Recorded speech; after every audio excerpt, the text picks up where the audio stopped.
where we are. Too slow, Cornwall. Guess why we're in Cornwall? I'll give you the answer. We're with Kate Morton. She's over from Australia and we're so excited. We've been spending the last few days with her, exploring Cornwall, getting to know some of the locations of her new book, The Locale.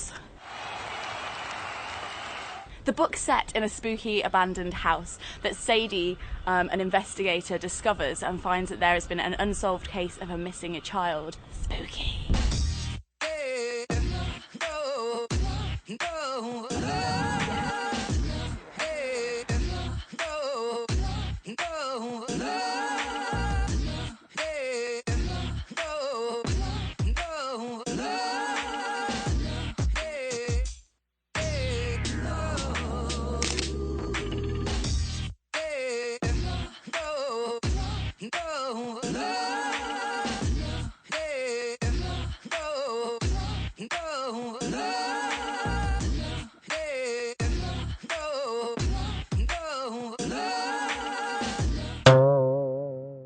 Last book I wrote, I quite enjoyed listening to Mumford & Sons. Go figure. Ooh. Can you let her through? I'm going to say yes, because she's so young and she's so powerful, and that's a good thing. I'm quite tough. I don't cry in books. Not when I'm reading them, often when I'm writing them, but I think that's the result of so much emotional turmoil, and then you get to the end and it's sort of crying with relief and sadness and gladness, and it's over. And so the last book that made me cry was my own. For a long time I think it was Atonement. I think it's a perfect book. It's wonderful. And when I got to the end, no one I knew had read it, and I had to race back to the bookstore immediately, close the book and ran up just so I could talk to the bookseller and say, the ending, oh my God, I didn't see that coming. I just found out that originally Cornish Pasties used to have half savoury and then at the other end half sweet, and I think that's a splendid idea. Biggest pet peeve, people who read the last chapters of books first.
Over the years, Kate has sold millions of books. You might recognise some of these titles. There's The House at Riverton, The Forgotten Garden. They're everywhere. Look at these amazing new additions that Sophie Allport designed.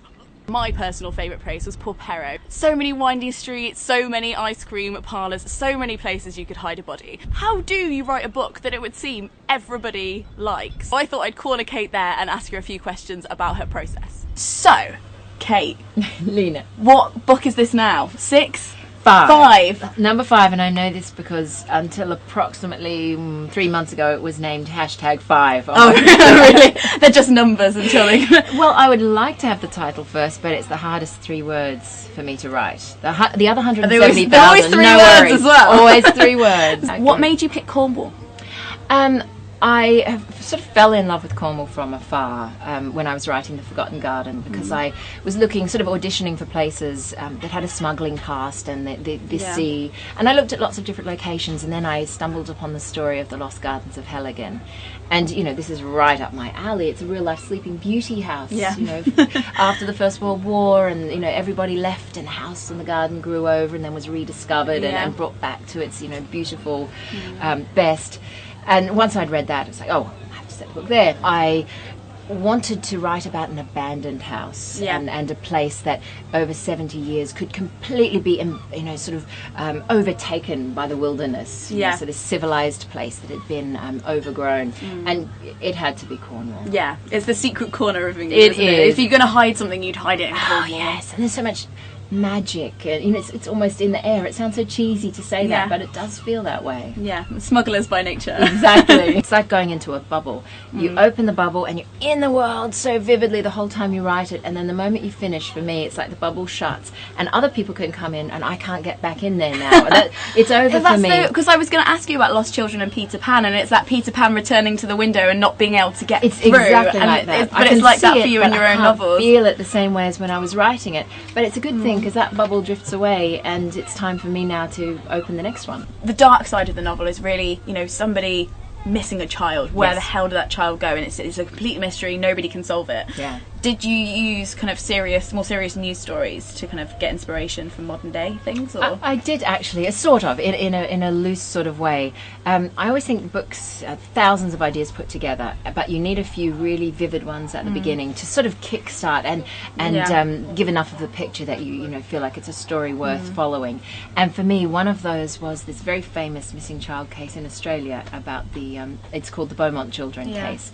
And 3 siblings went missing on Australia Day, a very hot summery day in 1966. And they caught the tram to the seaside and they didn't come home.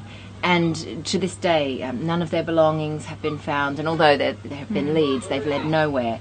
And it's a case everybody in Australia knows about. It's very famous, and in fact, it's one of those cases that changed social behaviour.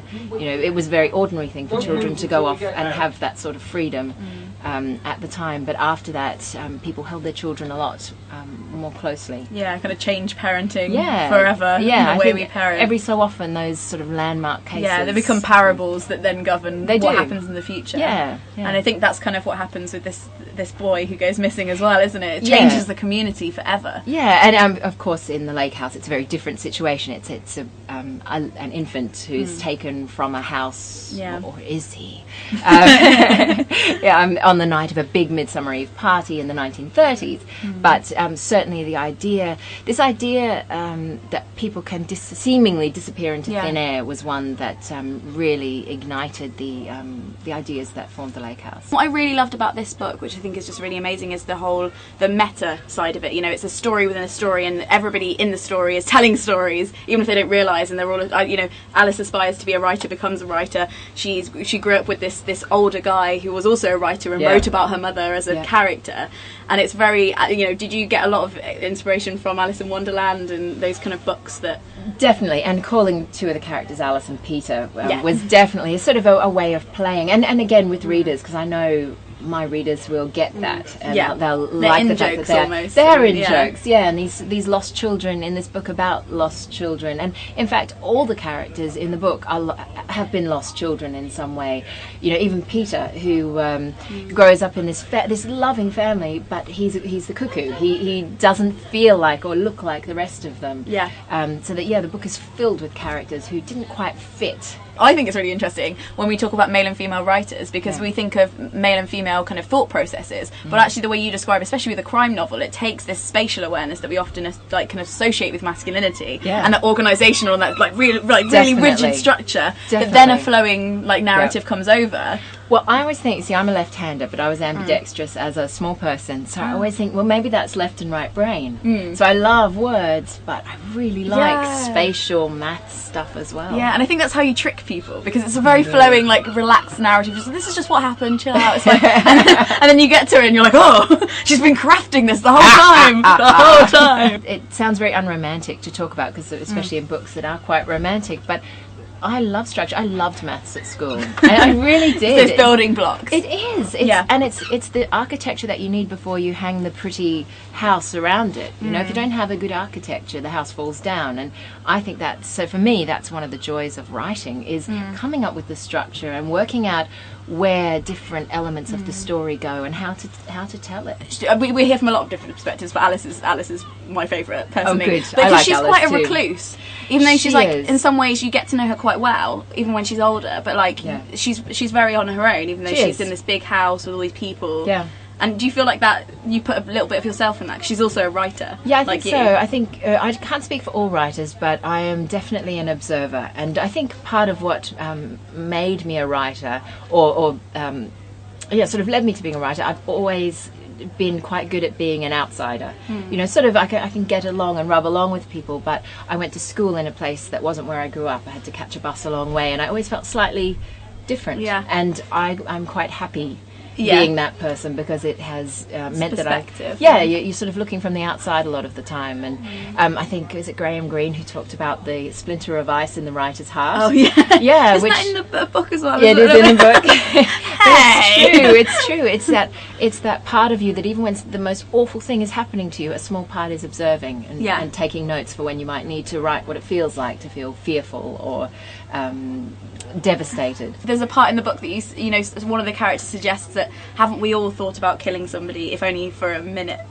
Of That's course! kind of scary. I mean, it's kind of true, which is why it terrifies me. Everyone said I could kill him. And then it's that little moment of snapping. And yeah. And so, I think when Alice says that in the book, she is trying to mess with the mind of the journalist who's interviewing her. It's kind of about the bubble thing as well. I remember you saying in a different interview that, you know, when did just telling a story become so unfashionable? Do you remember saying that? Yeah, it's a very wise thing to say. And I think it, because, you know, part of what I wanted to do when I started writing, I wrote for myself. I didn't think I'd be published. And I loved reading so much as a child, and it was that complete immersion in the world of a story. Yeah. And I'd stopped feeling that somewhere along the way, and I wanted to recapture it, and that's what I did by writing, and I still do with writing. So when I'm writing a book, I want to be a storyteller, and I don't know why it's sort of our relationship with reading became complicated. Suddenly people you have to learn. You have to be learning, and it has to be challenging, and it has to make you think things you've never considered before in words that you have to look up in the dictionary. And I mean, that's great. You know, I studied English lit at uni, and I really enjoyed that, and reading can do so many things, but what's wrong with being told a story? Yeah.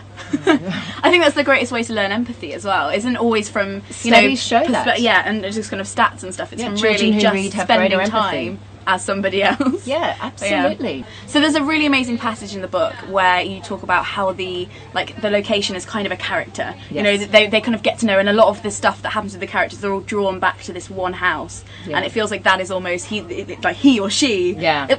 Is the house a male or a female? Oh, good question. I think the house is a female. Okay. Yeah, I do. She's kind of looking after everybody, but also I do, yes. holds a lot of secrets. Yeah, exactly. Perfect. Yeah. Yeah, I think if I had to give a gender to the house, a female. Yeah. But yeah, I love houses. You know, I've Yeah. got a lot of writerly obsessions, but one of them, and you know, even if I didn't know it consciously, now I can look back at my books and go, oh, it's about the houses. Yeah. We knew they were running everything all along. Exactly. And winking from their windows. We've had an amazing time in Cornwall. I hope you agree that Kate is kind of cool as well as being kind of bloody intelligent. I really hope you enjoy the lake house. We've all been gripped here. Check out the links below to find out more about Kate's books, and I guess we'll see you soon.